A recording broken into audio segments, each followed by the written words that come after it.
విద్యుత్ ఛార్జీలు తగ్గిస్తామని చెప్పి చంద్రబాబు మోసం చేశారని వినియోగదారులు ఆగ్రహం వ్యక్తం చేస్తున్నారు.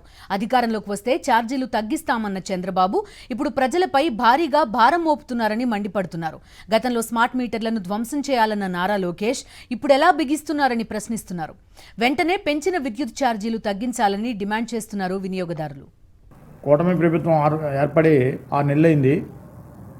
జగన్మోహన్ రెడ్డి గారి ప్రభుత్వంలో విద్యుత్ కోసం ఎన్నో వాగ్దానాలు చంద్రబాబు నాయుడు గారు చేశారు.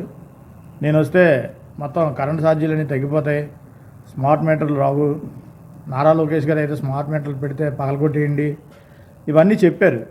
కానీ వీళ్ళు వచ్చిన 6 నెలల్లో కరెంటు ఛార్జీలు పెంచడం అనేది అసలు ప్రజలు చాలా బాధాకరంగా ఆలోచిస్తున్నారు. ఎందుకంటే నమ్మి ఓట్లేశారు. కూటమి ప్రభుత్వం ఏదో చేసేస్తుంది అని అనుకుంటే ఉన్న సంక్షేమ పథకాలన్నీ పీకేసింది. కాకుండా ఈరోజు కరెంటు ఛార్జీలు కూడా పెంచి ప్రజల మీద భారం మోపినందుకు ప్రజలు ఎందుకు ఓటేసామా అని ఈరోజు దుఃఖిస్తున్నారు.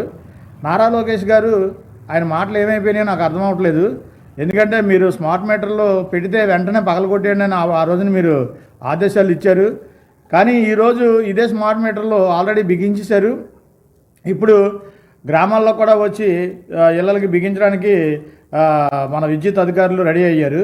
మరి మీరు ఏం చేస్తున్నారు? కూటమి ప్రభుత్వం ప్రశ్నించే ప్రభుత్వం, మేము కాపాడే ప్రభుత్వం అని చెప్పిన పవన్ కళ్యాణ్ గారు ఏమయ్యారో కూడా నాకు అర్థం అవట్లా.